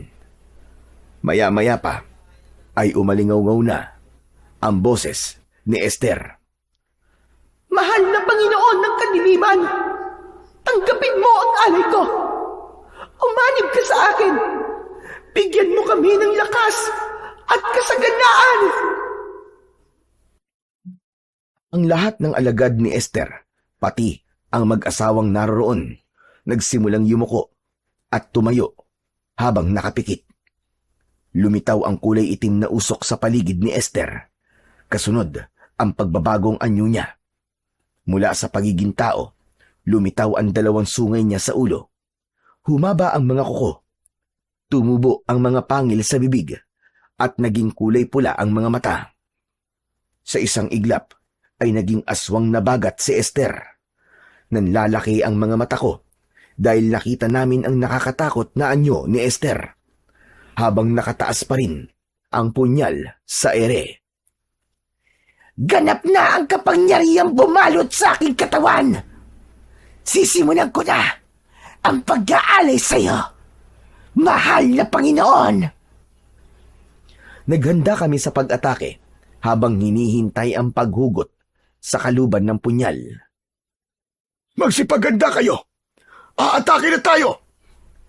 Kasabay ng pag-angil ni Esther, hinugot nito ang punyal pagkatapos ay lalapit sana kay Roland. Ngunit lumabas sa dibdib niya ang dulo ng sibat. Mula yon sa likod at tumagos sa dibdib ni Esther. Si Soren ang sumaksak kay Esther. Hanapin ang hayop na gumawa nito sa akin! Magsikalat kayo! Mula sa aking kinaroroonan, kita ko na hinugot ni Esther ang sibat na ginawa ni Soren. At sa pagkakataong yun, sumugod na ako sa kalaban. Ako ang harapin mo, Esther! Tapos na ang pagpapanggap mo! Buhay pa kayo! Hindi kayo namatay! Hindi kami namatay dahil nakaligtas kami. Pero ngayong gabi, sisiguraduhin ko na ikaw ang mamamatay, hayop ka! Yun ay kung kaya mo! Sinugod ako ni Esther. Inatake niya ako ng hawak niyang punyal. Ngunit naiwasan ko yon. Hinampas ko siya ng hawak ng tungkod. Napaatras siya at natigilan. Mga alagad ko! Patayin niyo silang lahat! Umatras si Esther. At ang pumalit sa kanya ay ang mga alagad niya na aswang. Umatake sa akin ang dalawang aswang. Halinhinan ang ginawa nilang pagkalmot sa akin. Pero agad ko yun naiwasan. Gumanti ako sa kanila ng hampas ng tungkod at nang tamaan ko sa balikat ang isa sa kanila. Napaluhod ng aswang at kita ko na nadurog ang kanyang buto. Sa huling palo, natanggal ko ang ulo ng aswang at nasunog. Ganon din ang ginawa ko sa isa pang aswang. Nang mapatay ko ang mga aswang bagat, nakita ko na hawak ni Esther sa leeg, si Roland. Sige! Ituloy niyo ang pagpatay sa mga alagad ko! Tignan ko lang kung hindi ko laslasin ang leeg ng kaibigan mo! Tumigil kaming lahat sa pag-atake. Ngunit si Zorin, nagawa niyang kumilos sa kabila. Hindi halos ako humihinga habang pinanonood siya kung paanong dahan-dahan lumalapit kay Esther. Nang makahanap ng tiyempo, agad na sinunggaban ni Soren ang braso ni Esther at nagpambuno ang dalawa. Fredo! Tulungan mo si Soren! Ako na ang bahala kay Roland! Tumakbo ako kay Lolo Espilo. Bumuelo ako. Pinalo ko ng malakas ang ulo ng suprema ng mga aswang. Bumagsak siya sa lupa, kasama si Soren. Napasigaw ako nang makitang bumaon ang punyal sa braso ni Soren. Soren! Lumayo ka na sa kanya! Dalihan mo! Kasunod ng pagtalon ko ng mataas, ang pagbagsak ko sa lupa at tumama ang tungkod sa ulo ng aswang. Sumuka ng dugo si Esther, pero gumanti siya sa akin ng kalmot at suntok sa muka. Nasugatan ako, kaya napaatras ako papalayo sa kanya. Maya-maya pa, ginamit niya sa amin ang itim na kapangyarihan niya. Pamilyar sa amin ang puwersang bumalot sa aming katawan. Hindi kami makagalaw. Siguro naman, natatandaan niyo kung ano ang ginawa ko sa inyo. Hayop ka! Ikaw pala ang gumawa nun sa amin! Magbabayad ka talaga! Mayanggana ng kasamaan mo, Esther! Tandaan mo yan! Mayanggana ng lahat ng kasamaan mo! Napansin ko ang lahat ng mga kasama namin ay hindi makagalaw. Nagkatamaan kami ng mata ni Roland. Alam niya kung ano ang ibig kong sabihin. Lumapit sa akin si Esther. Balak niyang kunin ang tungkod ko. Ngunit napaso siya. Inulit niyang hawakan ng tungkod. Ngunit sa pagkakataong yun, dumikit ang kanyang kamay sa tungkod ko. Roland! Gawin mo na! Utusan mo ang medalyon! Sa bisa ng aking medalyon, espiritu at ng hangin, tanggalin sa aming lahat ang kapangyarihang itim na bumabalot sa amin! Lumakas bigla ang ihip ng hangin. Namatay ang mga apoy. Natira lang ay ang siga sa gitna. Sinabayan ko naman yun ng pagtawag sa bisa ng tungkod. At sa bisa ng kapangyarihan ng tungkod, sunugin ang katawan ng nilalang na ito!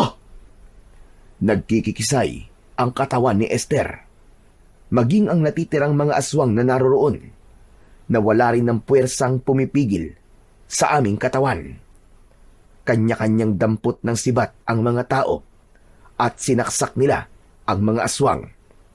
Bumagsak ang mga ito sa lupa habang nagkikikisay at bumubula ang bibig.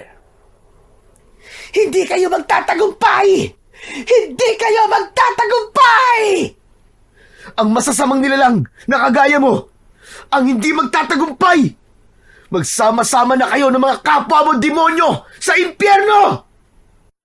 Ngunit sinubukan ng magulang ni Esther na pigilan ako. Ngunit malakas kong ipinalo ang tungkod sa katawan nila. Isinunod ko si Esther. Nasunog siya. Yumanig ang buong paligid. Gumuho ang puno na pinagtalian kay Roland at ganun na lang ang panlalaki ng aming mga mata nang lumabas mula sa puno ang malaking aswang na bagat. Huwag kayong matakot! Lalabanan natin siya! Sama-sama kaming pumwesto sa harapan ng malaking aswang. Sabay naming itinaas ni Roland ang sandata namin. Sa isang iglap, nagkaroon ng apoy ang sandata namin at inatake namin ang malaking aswang. Tumama ang aking tungkod sa tuhod nito. Napaluhod siya sa lupa at lumikha pa yon ng pagyanig. Ang medalyon naman ni Roland, itinapat niya sa ulo nito. At ang pinakahuli, ginamit ni Zoren ang punyal ni Esther. Nilaslas niya ang leeg ng malaking aswang. Bumagsak ito sa lupa hanggang sa masunog ang katawan nito at maging abo.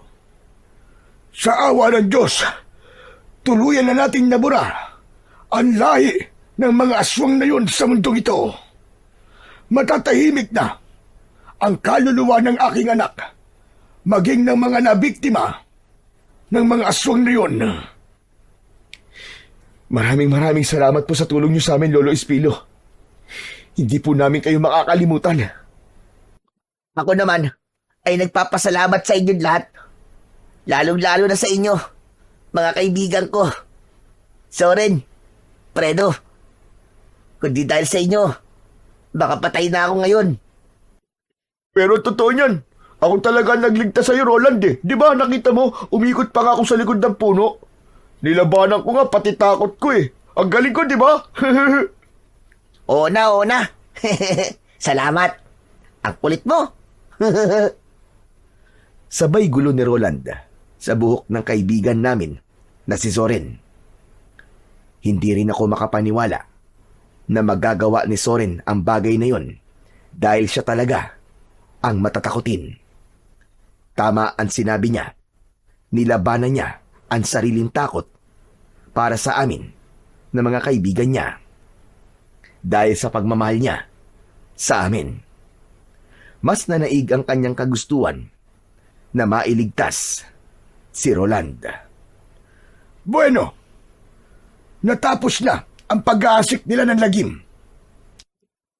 Pero matanong ko nga muna kayo, ano ba talaga ang dahilan at napadpad kayo sa lugar na ito?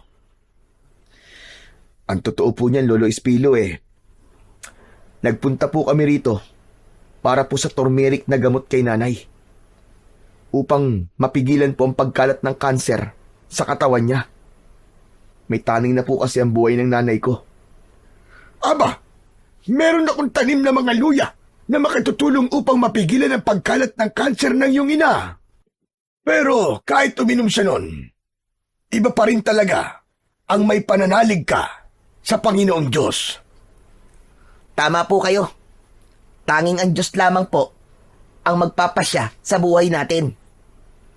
Teka, sumama kayo sa akin para magamot na rin natin ang mga sugat nyo at bibigyan ko kayo ng mga halaman na luya. Itanim nyo sa lugar nyo. Ibabalik ko na rin po itong tungkod nyo, Lolo Espilo. Aba, hindi na kailangan.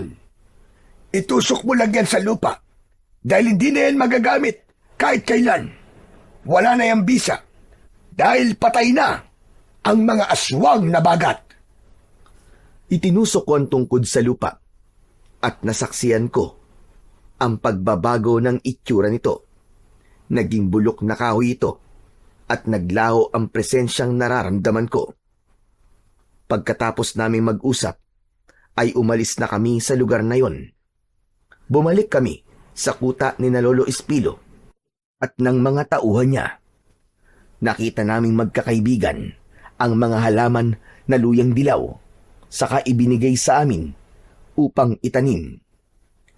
Pagkatapos, nagpaalam na rin kami sa kanila. Itinuro niya sa amin ang tamang daan pabalik sa kuweba. At ngayon, nasa labas na kami ng kuweba, ay natanaw namin ang motor namin na nakaparada sa gilid ng kalsada. Simula ngayon, hindi na tayo pupunta sa mga lugar na hindi natin kabisado. Aba, mahirap na. Ay nako, ngayon lang ako naging masaya ng ganito sa tanang buhay ko ah. Grabe, ang dami ko natutunan sa mga nangyari sa atin sa lugar na to. At may naiuwi pa tayong gamot. Samantalang, ang dami naman ito sa amin eh. Ano? Teka, ano sabi mo? Hindi naman kasi kayo nagtatanong eh. Hindi na sana tayo nagpunta rito para sa gamot na to. Pabira na yan, oo. Yan ang napapala na naglilihim sa kaibigan. Aba. Parang may hugot ka pa rin ah. Pagkatapos ng lahat, hanggang ngayon ganyan ka pa rin. Masama pa rin yata ang loob mo sa akin ah. Hindi naman. Sinasabi ko lang, kung naging tapat ka lang sana sa amin, hindi na sana tayo umabot pa sa ganito at muntik mapahamak.